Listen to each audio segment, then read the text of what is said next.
বাবা বেটি কি করছে দেখ। বলে আমি পাপা শাড়ি পরে দিচ্ছে বলো। তোমার জান শাড়ি পরে দিচ্ছে, এইভাবে শাড়ি পরে।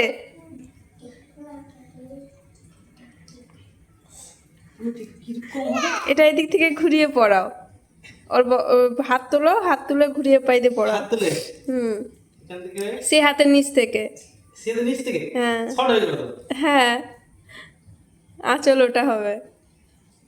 এটা এরকম ভাবে পড়বে। হ্যাঁ হ্যাঁ।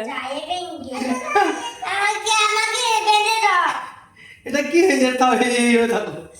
এটা কি শাড়ি পরা হয়েছে তোমাদের? বলে আমি এসে থাকি আসাম আসাম। দেখা পাপা কেমন শাড়ি পরে দিয়েছে তোমাকে। তোমার ভালো লাগছে মামা? ভালো লাগছে শাড়ি? হ্যাঁ কি বলছো? বাবা কি স্টাইল।